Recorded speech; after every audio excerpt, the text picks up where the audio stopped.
de acordo com a Bíblia e de acordo com a visão cristã. Para falar um pouco com a gente e responder as perguntas de hoje, recebo ele que é bacharel em teologia e pastor da Assembleia de Deus em Santa Cruz, pastor Sérgio da Costa. Pastor Sérgio, bem-vindo ao Antenados na Geral. Muito obrigado, André, mas é um prazer muito grande estar aqui mais uma vez. A única finalidade é exaltar o nome do Senhor. Eu não sei se vai dar para responder todas as perguntas, não. Qualquer coisa. Nunca dá. Eu passo para os universitários. Tem uns universitários aí. Já estou formado já. Vamos ver quem está na universidade aqui, pastor. Bem-vindo ao Antenados. Também recebo. Horrível aqui agora. Se as pessoas não perceberam, eu cheguei aqui um pouquinho mais atrasado, mas quando eu cheguei aqui já vi alguém cometendo um pecado aqui. Jesus. Você. Eu? Você. Porque está com a barba crescendo. Jesus certo? Cristo. E hoje estou apresentando Antenados. Veja, não, tô aqui para a gente polemizar, eu estou levantando essa polêmica, né? A barba, né? E eu participei de uns 2 ou 3 meses atrás de uma convenção em que alguém estava sendo apresentado e estava barbado, e aí foi uma polêmica terrível e a pessoa deixou de ser credenciado porque alguém tinha esquecido que lá no Estatuto da Convenção falava que não podia usar barba o pastor. E alguém esqueceu, porque o tempo passou e alguém esqueceu, e naquela hora alguém se levantou e disse, mas aí foi uma polêmica, foi uma coisa assim, aqui perto. Há 2 meses atrás. Exatamente, não é 2 anos, 2 meses atrás, certo? Então, eu estou aqui começando aqui com a polêmica para a gente entrar no assunto. Parece uma coisa antiga, mas é uma coisa muito atual. Porque, então. na verdade, nós temos que tratar, aí você já colocou bem, a diferença entre costume, né? E doutrina, vamos dizer assim, né? Ou coisa bíblica, porque costume ele vai mudando, e aí muita gente hoje confunde costume com coisa da Bíblia espiritual.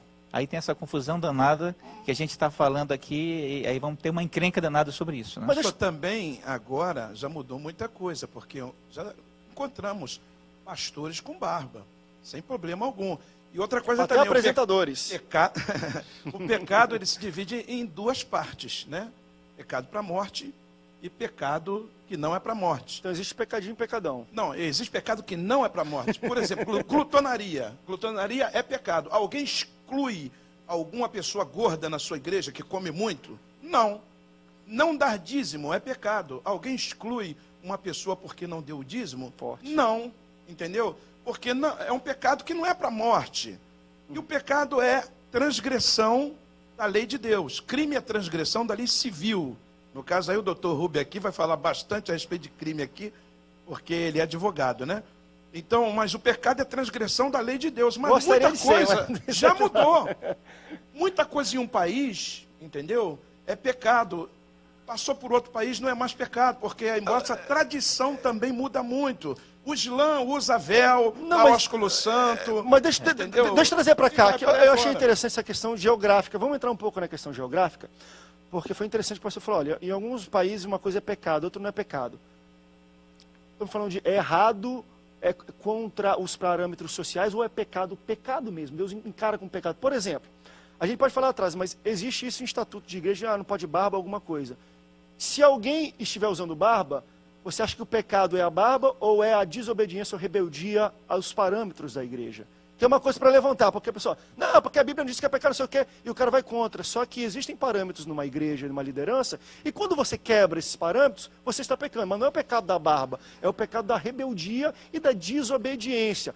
Porque assim, que é uma coisa interessante, bebida na igreja brasileira é pecado? Vamos lá, a grande maioria é pecado. Na igreja europeia, mesma igreja, mesma denominação, eu não estou mudando de religião, a mesma, é pecado? Não é pecado. Então logo eu penso o seguinte, quer dizer que existe coisas que são pecado no Brasil que fora não é pecado? E vice-versa? Porque elas têm o costume de tomar vinho de Mas manhã, a minha pergunta é pecado? Existe, olha só, pecado. Toda comunidade tem regras, né? Tem regras, né? Isso em tudo quanto é lugar, a igreja não é diferente. E quando você, por exemplo, vestido no Brasil é vestimenta de mulher.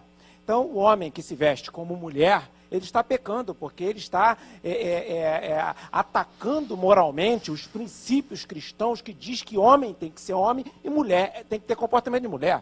Isso é um ataque indireto a um princípio. Pô. Um homem que usa sutiã, ele não está usando vestimenta de homem. por exemplo. Ele está usando vestimenta de mulher, vestido também. Na Escócia, pode-se usar saia, porque lá é hábito e saia é roupa de homem também, na Escócia, não é? Lá na Isso, Escócia. lá. Então, o parâmetro, na Coreia também, então, o parâmetro usado é o parâmetro comportamental e social e baseado em princípios. A Bíblia não tem um rol exaustivo do que seja pecado igual à lei do homem. A lei penal, por exemplo, tudo aquilo que a lei penal diz que é crime, é crime. Se a lei penal não diz que é crime, não é crime. Isso parece redundância o que eu estou falando. Aliás, só retificando, né? Eu sou formado em Direito e fiz prova para a OAB. E a OAB não me dá carteira, meus telespectadores. Não dá. Viola meus direitos. Pecado. Dos advogados do Pecado. Brasil, Que tá? pecado. Isso é uma consciência daquele grupo social que era a igreja. Quando esses costumes mudaram de alguma maneira, aí as pessoas começaram a entender que não tinha mais sentido, que aquilo deixou de ser indecente. E aí as lideranças começaram a liberar, e umas, até hoje, não liberam por conta desse conceito. Então, quer dizer, a Bíblia diz, se o coração não nos condena, maior é Deus. Quer dizer, agora, se o coração condena, meu amigo, não vai ser eu que vou dizer para a pessoa que é pecado, não. Ela tem que saber com relação a isso. E, olha, Doutor Rubio, sensível. Deixa eu só explicar aqui por que muda a lei de Deus. Alguém profetizou para Abraão dizendo, você está em adultério porque está com 2 mulheres? Não. Alguém profetizou para Jacó, ele estava com um monte de mulher? Não. Depois Moisés nasceu, recebeu os 10 mandamentos, aí Deus foi consertando as coisas. Aí lá em Jesus Cristo, aí Jesus consertou mais ainda as coisas, mostrando que a mulher samaritana tinha 5 maridos, o que ela não tinha já era da mulher do vizinho. Poligamia não era, mas aí o Senhor foi consertando as coisas, entendeu? E hoje em dia vai mudar muita coisa, até na lei de Deus, porque nós estamos vendo uma forte mudança que vem por aí. Deixa eu levantar uma pergunta, eu vou trazer o pastor Moisés a ouvir, mas é interessante isso, porque é sensível a gente ouvir, pastor Sérgio. E aí, André, as pessoas criaram os costumes, criando pecados que não tem nada a ver com Bíblia. Pecado cortar a barba, é pecado usar calça comprida, é pecado cortar o cabelo, pintar o cabelo. Começaram a criar pecados dizendo que é de Deus. E agora, quando descobriram que isso não tem nada a ver com Deus, aí querem botar a culpa em alguém. Pastor, só me permite, Santinho, só pegar uma carona aqui no seu bonde. Preste atenção. A palavra de Deus diz que pecado é um só, mas tem que saber contra quem nós estamos pecando. Se é contra Deus ou contra o estatuto de uma igreja. Ou contra os homens. Ou contra os homens, também tem isso. E também muda. Pecado, Deus tinha uma lei que até hoje não muda. E Jesus estipulou e colocou vontade permissiva de Deus. Não era adultério para todo mundo. Os reis tinham muitas mulheres, não era adultério para ele. Para os homens também que era crente, não era adultério não. Pegaram a mulher em adultério, jogaram lá no chão, vamos pedrejar ela. Aí Jesus falou, cadê o homem que estava com ela? Sumiu. Aí Jesus começou a escrever no chão. Um dia um pastor me falou, pastor, o que ele estava escrevendo lá no chão? Jesus estava escrevendo, o pessoal lia e largava a pedra e ia embora. Jesus estava escrevendo o pecado deles. Ele estava cada um lendo o seu próprio pecado. Lia e ia embora. E largava a pedra. Porque hoje em dia é assim também. Vai mudando de acordo com o tempo. Deus vai apertando mais ou diminuindo mais. Rápida. Não, eu acho que todo mundo falou um pouquinho. Eu vou para a ligação da Damares do Espírito Santo. Depois eu quero voltar. Porque eu acho que a gente planou e o pessoal entendeu. Mas eu vou querer fazer uma pergunta que eu não sei se a gente tem como responder sim ou não. Mas eu vou tentar que vocês respondam sim ou não, tá? A Damares do Espírito Santo está na linha. Tudo bem, Damares? Oi, irmão, paz do Senhor. Eu sempre... Diga, minha irmã. eu sou missionária aqui no Espírito Santo. Maravilha. Eu queria saber, se não der para os irmãos responder agora, pode ser um debate. Onde estava Daniel quando os 3 foram para a fornalha, se os 3 foram sempre juntos subindo ao rei? Tá bom, meu irmão. Só tem como responder em 10 segundos isso aí? O Daniel não estava na província onde estava o Mesaque, Sadraque e Abidnego. Ele não estava na província. Acho que é Suzã, a província que os 3 estavam. E o Daniel não, estava lá no reinado. Uma distância muito grande. Ponto. Tá respondido, tá bom, minha irmã? Eu só quero voltar para o sim ou não, para a gente ser bem rápido, que é o seguinte. Nós falamos dos conceitos, a mudança de homem, mas a minha pergunta é a seguinte. Vamos lá. Existe lá no estatuto que não pode fazer a barba. E às vezes cai até em desuso isso. E as pessoas, enfim, mudou. Mas há 20 anos atrás era uma coisa que a pessoa estava muito na sua consciência. Uma pessoa falava, poxa, a igreja é contra, mas eu vou fazer. Não, mas a igreja conta. Mas eu vou lá e vou fazer a barba. E ela lá, e ela fazia a barba. Com a consciência que era errado, talvez com alguma coisa dentro dela incomodando. A minha pergunta é, o ato de fazer a barba não foi pecado. Eu também acredito. Mas o ato dela saber que a igreja é contra, a sociedade é contra, e ela fazer, e ela sentir que estava fazendo contra a igreja, isso é um pecado? Paulo fala um pouquinho sobre isso. O julgo. Paulo Ela sentiu um julgo. fala um pouquinho sobre isso, né? Ele diz aqui, tudo que você faz, que condena contra o teu irmão, evite fazer. Certo? Então, Paulo já dá essa resposta. Quando ele diz, olha, se teu irmão não pode comer certas coisas, então Paulo, aí é um problema, porque quando a pessoa passa a fazer um tipo de coisa desse tipo, quer dizer, faz a propósito, ele está criando uma confusão no meio da igreja, ele está fazendo bem para a igreja, nem para Deus, nem para as pessoas que estão perto. Fazer a barba, é o da rebeldia, é o coração. É a maneira como ele está se conduzindo, isso aí sim se torna alguma coisa... Eu já vejo por outro lado. Olha bem, em questão a igreja escandalizar o pastor ou alguém, eu creio, a conversão de cada um é individual. Perfeito. Se eu tenho a minha vida em Cristo, se eu estou certo com o Senhor, e eu sei daquilo que está no meu coração, o que eu deveria fazer? Sair da denominação, sair debaixo do jugo que estão me colocando e me colocar livre, porque Jesus me livrou da lei do pecado. Então, nós estamos na nova aliança, entendeu? Nós somos libertos pelo sangue de Jesus. Por que precisamos ficarmos debaixo de um tacão, de um jugo? Então, eu creio, as pessoas, elas gostam de jugo. Se um líder começa a colocar jugo, ela fica subjugada ali. E às vezes obedecem mais a um homem que está debaixo da lei do que propriamente Deus. Agora, pastor, se a pessoa que for na igreja vai sentir um jugo e um peso. Não tem como, porque ela vai ser confrontada. Se é da barba ou se é do pecado dela. Então, assim, quando a gente fala assim, mude de igreja, às vezes mesmo... E eu acho que todo mundo passa por isso um momento. Poxa, eu não concordo com isso, acho que eu uso costume, mas eu amo tanto meu pastor da igreja que eu... posso negar isso, não seja para mim. Eu uso calça comprida mesmo para ir para a igreja, porque isso não vai mudar. Dia a dia. Claro que, se é uma coisa exacerbada, aí, segundo vê, mas no dia a dia da empresa da gente, na família da nós gente, temos isso. Eu concordo com isso. A pessoa pega a carta de mudança, vai para outra igreja, o diabo sai de dentro da carta, continua a mesma situação. Eita Deus! O diabo está na carta de mudança do irmão. Pela madrugada. Vamos para um rápido break, pastores, que já acabou. E no próximo, vamos mudar de assunto. Tem muita pergunta. 2 blocos com uma pergunta. Eu falei que é duro a gente fazer um programa aqui, tema livre, tá bom? Terceiro bloco do Antenados na Geral, ao vivo para todo o Brasil. Você que está antenado com a gente, hoje é sexta-feira. Não é um tema só, não. Nós vamos para o próximo tema agora, nesse terceiro bloco. Você pode participar conosco. Muita gente na internet já está mandando perguntas, questionamentos, concordando, discordando. Está muito bom o debate hoje. Eu vou querer levantar um assunto até um pouco mais light, mas dá vontade um pouco de rir. É uma notícia, deixa eu abrir aqui no site gospelhoje.com.br, se puder, está mostrando na sua tela.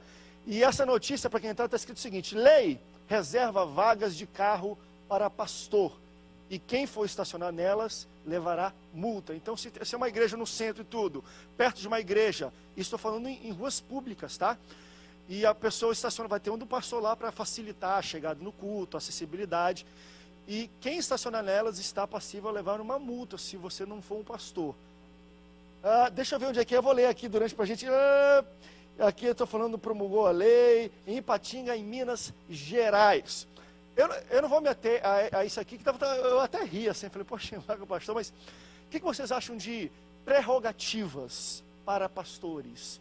Na lei, porque a igreja, se a igreja tem um terreno e quer fazer a vaga do pastor perto da entrada da igreja, eu não tenho problema, acho que até deve às vezes, porque lota, o pastor está visitando alguma família, quem chegar em cima do culto, ele tem que ter um lugar, uma acessibilidade rápida para chegar no culto, se estiver chovendo, tudo. Porém, isso aqui eu estou falando na rua, é público, uma lei onde quem estacionar naquela vaga aos domingos, no horário limitado ali, pode até levar multa. André, eu acho que eu me sinto assim, eu confesso para vocês, eu me sinto envergonhado, sabe? Quando eu vejo uma situação dessa aí, porque a Bíblia diz que nós, como pastores, estamos aqui para servir, não para ser servido. E quando a gente vê uma situação dessa, sabe, eu fico assim, envergonhado, enojado, de ver algum pastor que toma uma posição. Porque quando ele faz isso, porque ele se acha o semideus, né? É porque ele tem poder, ele consegue influenciar a política. Uma pessoa dessa tem influência política, um poderzão. Eu não vou nem... O pastor pode até estar assistindo a gente, ele tem até o direito dele de fazer o que quer. Pastor. Deixa eu ler aqui, deixa eu ler aqui. Agora, eu pessoalmente, mesmo que eu fosse pastor, eu espero que que isso seja gravado e um dia possa ser cobrado, que mesmo que a gente chegue a ter pastor de uma grande igreja, que isso não aconteça. Porque se isso acontecer, está demonstrando que ele está sendo diferente dos outros. Deixa eu ler isso só para basear o pessoal que está em casa. A prefeita, e tem que falar os nomes, porque, enfim, foi promulgada a lei.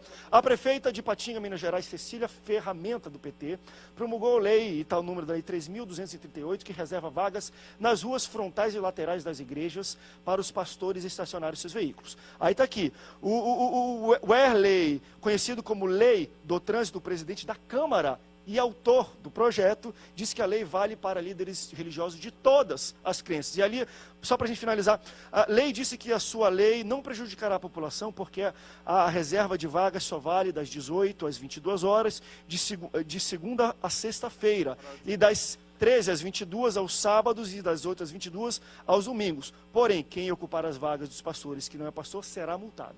Olha só, isso aí é uma situação que ela colocou de acordo com a necessidade do bairro dela, entendeu? A Câmara de Vereadores eu acho também que os E Patinga é uma cidade grande. eu acho também que não.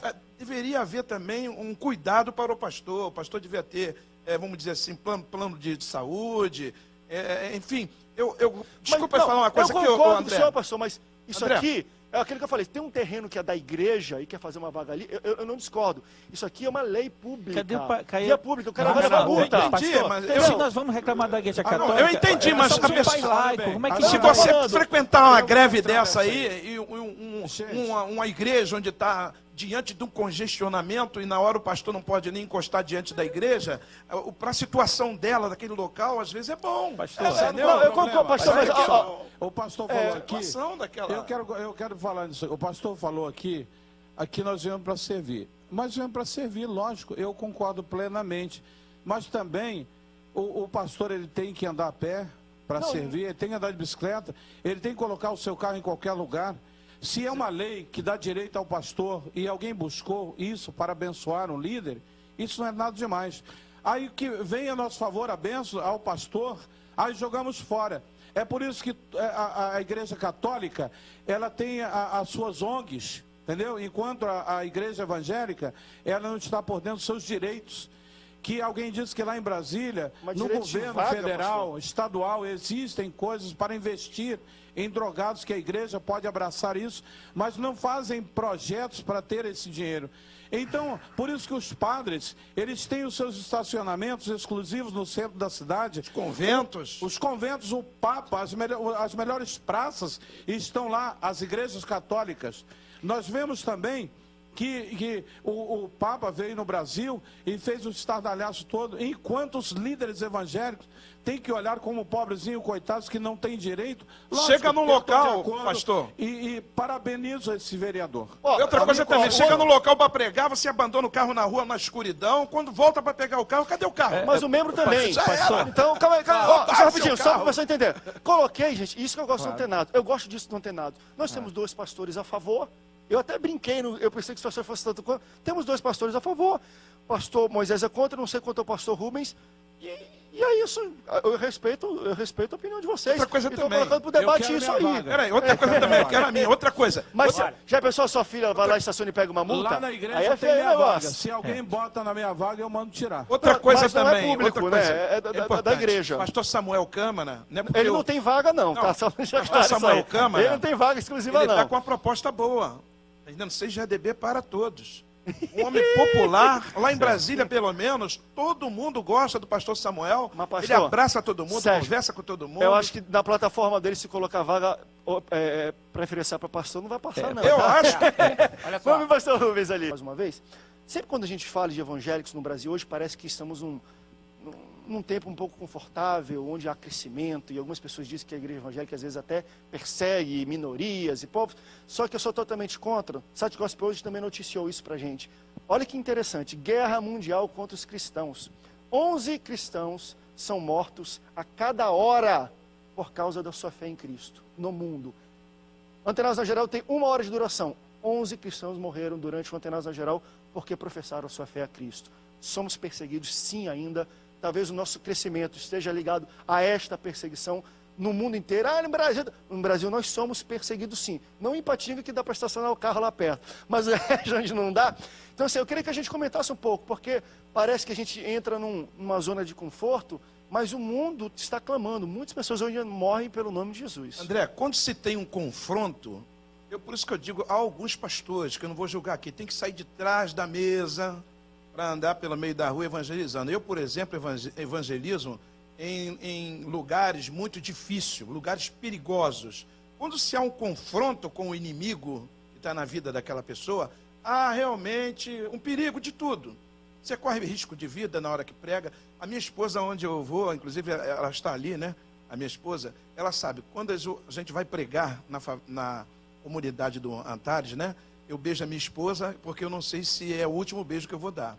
Eu vou lá, prego a palavra de Deus, evangelizo. Aí quando eu volto, às vezes eu fico pensando, será que eu vou chegar em casa vivo? Entendeu? Então, nós corremos risco de vida assim aqui no Brasil, por causa de locais perigosos. Eu sei que tem muitos pastores aí que estão me escutando, que prega em comunidade, que arrisca a sua vida. Deus está olhando para você, o galardão é muito grande. Hoje em dia tem muita gente procurando púlpito. Um dia eu perguntei numa igreja grande que eu estava pregando, perguntei se microfone batiza com o Espírito Santo. Aí o pessoal, que é isso, pastor? Não, estou perguntando se microfone batiza com o Espírito Santo. Que tem gente que só é cristão, que quer pregar com o microfone na mão. Quando sai na rua, não sabe evangelizar, não sabe pregar para uma pessoa dentro de um ônibus, no seu serviço, tem medo de perder o emprego. Mas eu vi na Bíblia que pessoas perderam empregão, como Neemias, né? Para poder divulgar o evangelho, levantar os muros, né? Pessoas que foram edificadas através do poder da palavra de uma pessoa simples e humilde, porque o evangelho é simples. O evangelho é coisa simples. André, eu acompanhei esse noticiário aí e, na verdade, é uma notícia que a gente pensa que não. Eu trabalhei na África durante quase 5 anos, África do Sul, Moçambique, aquela era ali, e uma coisa que a gente percebia e a igreja não percebeu, não tem percebido, que hoje, por exemplo, a briga aí é exatamente o seguinte, são os muçulmanos contra os cristãos, essa é a luta, certo? É a luta, os muçulmanos conquistando espaços, eles tiveram o objetivo de até o 2020 conquistar pelo menos 60% da África, estão conseguindo. O cristianismo está ali, mas eles entram muito sutilmente. O alfabeto, o português e às vezes o dialeto que tem lá. E aquela criança, eu estou falando, gente, de coisa de 20 anos, 15 anos. O que é? Você está pegando uma criança de 5 anos e está levando aquela criança até 12 anos, ensinando para ela o islamismo. E eles estão ganhando espaço na África desse jeito. Baratinho, barato. Só pastor, olha só, eu acredito. E a criança cresce Quando Jesus chegou, houve uma preparação de Deus aqui na terra. Os romanos saíram invadindo todos aqueles países. Então Jesus pode circular. Daqui para lá era romano. Entrava para Samaria era romano. Ia para outro estado romano. Então a mesma coisa agora. O mundo está se preparando para a volta de Jesus. E o que vai invadir todos os países do mundo, até os muçulmanos, chama-se democracia. O que vai acontecer é que muitos pastores vão sair por detrás dos púlpitos para divulgar o evangelho. E vai vir perseguição. Porque o pessoal só quer ficar pregando. 11 cristãos mortos por cada hora. Já tem perseguição. Só um minutinho. O pessoal queria ficar pregando ali em Jerusalém, mas Jesus falou, começar em Jerusalém. Aí o que Deus fez para espalhar o evangelho pelo mundo? Deixou a perseguição entrar em Jerusalém, aí o evangelho se espalhou. André, olha só, uma democracia, onde a maioria é muçulmana, vai prevalecer os princípios muçulmanos. O que eu tenho visto, e Deus tem me dado essa oportunidade... É a vontade do povo. Exatamente, então, logo... a maioria. O que acontece? Eu tenho alguns países que eu tenho viajado profissionalmente, a gente chega lá na China, na Índia, países do Oriente Médio, Palestina, não fui nem profissional, fui a passeio mesmo. Aí chega lá... O que Deus precisa de nós? Porque não adianta. Você só consegue acessar pessoas, executivos, autoridades, se você for igual. Então, o jovem, a juventude, primeiro, estuda inglês. Estuda inglês. Tem que saber falar inglês, porque na China você se comunica em inglês, na Índia, nos países da África, a maioria dos países fala inglês. E, 2, estudar. E estudar, tu tem que ser craque. A Bíblia diz, vai lá Daniel capítulo 1, versículo 4, quem era Daniel e os 3 que foram para a fornalha. Ser craque, ser muito bom. Sabe por quê? Porque as empresas vão te promover, os governos vão te promover, porque gente boa qualquer um quer, gente do mundo inteiro vai querer você. Aí você vai lá e prega o evangelho, fala de Jesus. É uma forma de você pregar indo, às vezes sem ser custo da própria igreja, custo seu ou então custo profissional. E já fica então, também... A igreja, aqui no Brasil, nós temos programas de televisão como temos esse, temos uma série de coisas que dá pra gente compartilhar informações rápidas e a mensagem rápida. Lá na China, você pergunta, você conhece Jesus? A pessoa, não. E Buda, eu conheço. Nos países do Oriente Médio, você conhece Jesus? O cara te olha. E Buda? Ah, não, Buda não, é Maomé. Ah, sim. Na Rússia, eu virei para me deram um tradutor do russo para o português, numa palestra que eu fui dar lá. Aí o pessoal perguntou, eu falei para ele, conhece Jesus? Conheço Jesus, Confúcio, Buda, esses caras eram brilhantes. Eu falei, não, mas Jesus é diferente. Ensinaram diferente para eles. Então você tem que estar preparado para ir lá, às vezes como executivo, como membro como do missionário, governo, aí pregar o evangelho. Porque a igreja prepara espiritualmente e você tem que se preparar formalmente. Perfeito. A Silas Malafaia está construindo no centro de Cabo Sul um monumento, está gastando milhões ali. Ele comprou a garagem dos ônibus. Mas ali. também investe em missões. Agora, não, vamos Investe. dizer, Investe. mas o Brasil já está cheio de igrejas. Precisa os pastores preparar homens e mulheres e enviar para a África, mas com dinheiro, não é para passar fome na África. Perfeito. Com dinheiro para abrir colégios como estão fazendo os muçulmanos. Enquanto a igreja, ela não investe, o diabo, o inferno está investindo. Porque Jesus disse lá em Atos Apóstolos, o Senhor disse, para que nós sejamos testemunhas em Jerusalém, em Samaria e até os confins da terra. Eu concordo com o pastor e tem mais uma coisa. Como testemunhar, amados, Perfeito. se não há quem envia? Perfeito, Isaías disse aí, como eu pregarei, como pregarão? Vamos além. Eu concordo com o pastor. Olha bem. Virão, se não alguém não for. Eu concordo com o pastor e tem mais ainda vou dizer mais ainda. Cada rua onde você passar tem 5, 10 igrejas evangélicas e uma católica lá não sei aonde. Até a Globo, outras emissoras estão percebendo que o número de evangelhos já até ultrapassou os católicos, porque os evangélicos são firme e fiel. O católico Ainda vai não, uma mas- vez por ano ainda na não. igreja. André, Ainda não, mas eu ultrapassou estou você, falando- Moisés. Só- Deixa eu ver aqui, ó. eu estou ouvindo- Temos um minuto só. Para fechar, eu estou minutinho. falando de África. E hoje, os muçulmanos eles estão entrando na Europa. Eles têm uma central na França, por exemplo, um dos grandes líderes econômicos de Portugal é muçulmano, até 2 anos atrás. Então, nós aí temos que começar a preparar pessoas para ir para a Europa. Aí a gente tem que ter esse cuidado. Enquanto na África, Ó, gente enquanto na África a gente tem uma certa Tem que estudar a língua do país. missões, Tipo de agora missões. para a Europa Tem que eu ser já não cabeça. vou conseguir. Não é só isso. Não é só Ó, isso. se Agora, não na cabeça. Europa, nós vamos precisar preparar pessoas. E nós temos vários tipos de Diplomatas. missionários. Na África Daniel, não tem total razão. Vamos, ó, tá subindo já, tá Mas a terminando maior o programa, preparação é pastor. espiritual, hein? É espiritual. já. André, quem quiser ser Daniel, se prepare como Daniel. Quem quiser ser Exatamente. empregada de Naamã vai ser um evangelista. Pronto, Seja empregado de Naamã. precisa Você ser- escolhe o que como você Daniel. quer.